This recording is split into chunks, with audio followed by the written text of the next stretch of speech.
ನಮಸ್ಕಾರ ಸಹೃದಯಿಗಳಿಗೆ. ನನ್ನ ಪ್ರಕಾರ ಒಳ್ಳೆಯ ಕಥೆಗಳಿಗೆ ಭಾಷೆಯ ಅಡೆತಡೆಗಳು ಇರುವುದಿಲ್ಲ.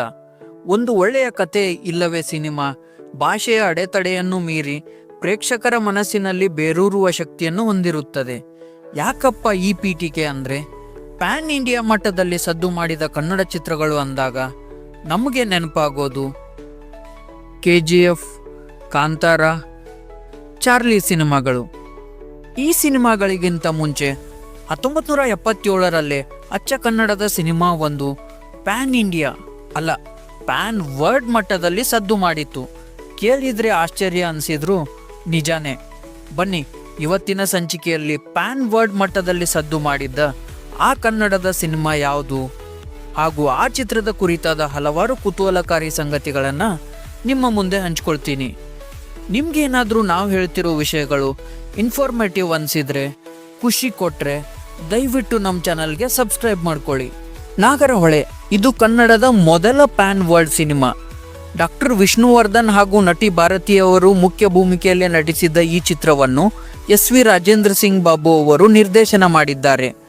ಬಂಧನ, ಮುತ್ತಿನ ಹಾರ ಅಂಥದಂತಹ ಅದ್ಭುತ ಸಿನಿಮಾಗಳ ಪ್ರಯೋಗ ಮಾಡಿದ್ದ ಇವರು ಮಕ್ಕಳ ಅಡ್ವೆಂಚರ್ ಡ್ರಾಮಾ ಥರದ ಸಿನಿಮಾವೊಂದನ್ನು ನಿರ್ದೇಶನ ಮಾಡಬೇಕು ಅಂತ ಅನ್ಕೊಂಡಿದ್ರಂತೆ. ಈ ಆಸೆಯನ್ನು HV ಸುಬ್ಬಾರಾವ್ ಅವರ ಮುಂದೆ ಹೇಳಿಕೊಂಡಾಗ ಅವರು, ನೀವೇ ಏನಾದರೂ ಲೈನ್ ಇದ್ರೆ ಹೇಳಿ, ಅದನ್ನೇ ಡೆವಲಪ್ಮೆಂಟ್ ಮಾಡೋಣ ಅಂತ ಹೇಳ್ತಾರೆ. ಆವಾಗ ಮೈಸೂರಲ್ಲಿದ್ದ ಒಂದು ಬುಕ್ ಸ್ಟಾಲ್ಗೆ ಹೋದಂಥ ನಿರ್ದೇಶಕರಿಗೆ ಎನಿಟ್ ಬ್ಲೈಟನ್ ಅನ್ನು ಲಂಡನ್ ಮೂಲದ ಸಾಹಿತಿಯೊಬ್ಬರು ಬರೆದಂಥ ಪುಸ್ತಕ ಕಣ್ಣಿಗೆ ಬೀಳುತ್ತೆ.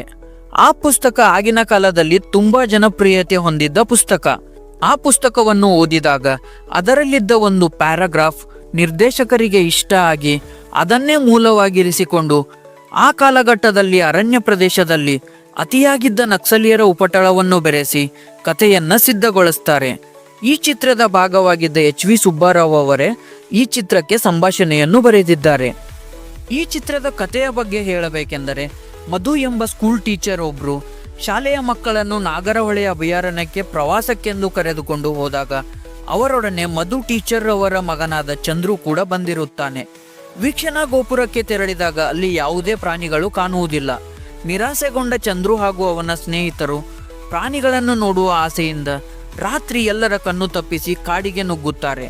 ಕಾಡಿಗೆ ನುಗ್ಗಿದ ಸಮಯದಲ್ಲಿ ಪ್ರಾಣಿಗಳು ಚಂದ್ರು ಹಾಗೂ ಅವನ ಸ್ನೇಹಿತರ ಮೇಲೆ ದಾಳಿ ಮಾಡಿದಾಗ ಅವರು ಅನುಭವಿಸಿದ ಕಷ್ಟಗಳು ಹಾಗೂ ಪಾರಾಗಿ ಬಂದ ರೀತಿಯೇ ಈ ಚಿತ್ರದ ಕಥೆಯಾಗಿದೆ.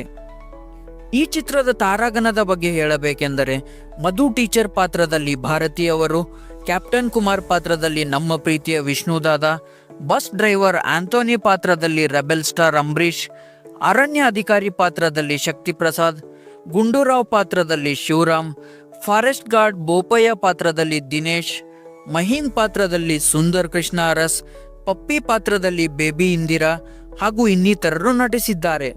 139 ನಿಮಿಷಗಳ ಕಾಲಾವಧಿ ಇದ್ದ ಈ ಚಿತ್ರವನ್ನು ಮಹಾತ್ಮ ಪ್ರೊಡಕ್ಷನ್ ಬ್ಯಾನರ್ ಅಡಿಯಲ್ಲಿ SN ಪಾರ್ಥನಾಥ್, RF ಮಾನಿಕ್ ಚಂದ್ ಹಾಗೂ CH ಬಾಲಾಜಿ ಸಿಂಗ್ ಅವರು ಜೊತೆಯಾಗಿ ನಿರ್ಮಿಸಿದ್ದಾರೆ. ಆಗಿನ ಕಾಲದ ಸಿನಿಪ್ರಿಯರಿಗೆ ನಾಗರಹೊಳೆ ಚಿತ್ರವು ವಿಭಿನ್ನ ಪ್ರಯತ್ನವಾಗಿತ್ತು. ಈ ಚಿತ್ರವನ್ನು ಸಂಪೂರ್ಣವಾಗಿ ನಾಗರಹೊಳೆ ಹಾಗೂ ಮುತ್ತೋಡಿ ಅರಣ್ಯದಲ್ಲಿ ಚಿತ್ರೀಕರಿಸಲಾಗಿದೆ. ಈ ಚಿತ್ರದ ಕುರಿತಾದ ಕುತೂಹಲಕಾರಿ ಸಂಗತಿಯ ಬಗ್ಗೆ ಹೇಳಬೇಕೆಂದರೆ, ಅಂಬರೀಶ್ ಅವರು ನಟಿಸಿದ್ದ ಆಂಥೋನಿ ಎಂಬ ಬಸ್ ಡ್ರೈವರ್ ಪಾತ್ರವು ನಿರ್ದೇಶಕರಾದ ಬಾಬು ಅವರು ಕತೆ ಬರೆಯಲೆಂದು ನಾಗರಹೊಳೆ ಅಭಯಾರಣ್ಯದಲ್ಲಿ ತಂಗಿದ್ದಾಗ ಅವರನ್ನು ಪ್ರತಿದಿನವೂ ಕಾಡಿನೊಳಗೆ ಕರೆದೊಯ್ಯುತ್ತಿದ್ದ ಜೀಪ್ ಡ್ರೈವರ್ನ ನಿಜ ಜೀವನದಿಂದ ಸ್ಫೂರ್ತಿ ಪಡೆದು ಸೃಷ್ಟಿಸಲಾಗಿತ್ತು. ಈ ಚಿತ್ರದಲ್ಲಿ ಬರುವ ಒಂದು ದೃಶ್ಯದಲ್ಲಿ ಹುಲಿಯೊಂದು ಪುಟ್ಟ ಬಾಲಕನನ್ನು ಹೊತ್ತೊಯ್ಯುವ ಸಾಹಸ ದೃಶ್ಯವನ್ನು ಚಿತ್ರೀಕರಿಸಲು ಇಡೀ ತಂಡವೇ ಹೆಣಗಾಡಿತ್ತಂತೆ. ಈ ಚಿತ್ರದ ಕ್ಲೈಮ್ಯಾಕ್ಸ್ ದೃಶ್ಯವನ್ನು ಸಕಲೇಶ್ಪುರದಿಂದ ಸುಬ್ರಹ್ಮಣ್ಯಕ್ಕೆ ಹೋಗುವ ದಾರಿಯಲ್ಲಿನ 165 ಅಡಿ ಎತ್ತರದ 13 ಸುರಂಗ ಮಾರ್ಗಗಳಲ್ಲಿ ಚಿತ್ರೀಕರಿಸಲಾಗಿದೆ. ಇದು ಏಷ್ಯಾದ ಅತಿ ಎತ್ತರದ ಬ್ರಿಡ್ಜ್ ಎಂಬ ಹೆಗ್ಗಳಿಕೆ ಪಡೆದುಕೊಂಡಿದೆ. 1974ರಲ್ಲಿ ಚಿತ್ರೀಕರಣ ಶುರು ಮಾಡಿದ್ದ ಈ ಚಿತ್ರವು 1977ರಲ್ಲಿ ಬಿಡುಗಡೆಯಾಗಿ ಸಾಕಷ್ಟು ಪ್ರಶಂಸೆಗಳನ್ನು ಪಡೆದುಕೊಂಡಿತು. ಕನ್ನಡದಲ್ಲಿ ಯಶಸ್ವಿಯಾದ ನಂತರ ಈ ಚಿತ್ರವು ಕಾಡು ನಂಜಂಗಲುಡೆ ವೀಡು ಹೆಸರಿನಲ್ಲಿ ಮಲಯಾಳಂ, ಬಹದ್ದೂರ್ ಬಚ್ಚೆ ಹೆಸರಿನಲ್ಲಿ ಹಿಂದಿ, ಎಂಗಲ್ ತೋಜನ್ ಹೆಸರಿನಲ್ಲಿ ತಮಿಳು, ಫ್ರೆಂಚ್, ಜಪಾನೀಸ್, ರಷ್ಯನ್ ಸೇರಿದಂತೆ ಒಟ್ಟು 11 ಭಾಷೆಗಳಿಗೆ ಡಬ್ ಆಗುವ ಮೂಲಕ ಅಚ್ಚ ಕನ್ನಡದ ಸಿನಿಮಾ ಒಂದು ಮೊದಲ ಪ್ಯಾನ್ ವರ್ಲ್ಡ್ ಸಿನಿಮಾ ಎಂಬ ಹೆಗ್ಗಳಿಕೆಗೆ ಪಾತ್ರವಾಯಿತು. ಈ ಚಿತ್ರವು ಯೂಟ್ಯೂಬ್ನಲ್ಲಿ ನೋಡಲು ಲಭ್ಯವಿದೆ.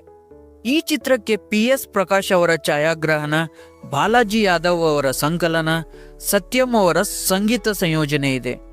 ಈ ಚಿತ್ರದಲ್ಲಿ ಒಟ್ಟು 4 ಹಾಡುಗಳಿದ್ದು 2 ಹಾಡುಗಳಿಗೆ ಚಿ ಉದಯಶಂಕರ್, ಆರ್ಯನ್ ಜೈಗೋಪಾಲ್ ಹಾಗೂ ವಿಜಯ್ ನರಸಿಂಹ ತಲಾ ಒಂದೊಂದು ಹಾಡಿಗೆ ಸಾಹಿತ್ಯ ಬರೆದಿದ್ದಾರೆ.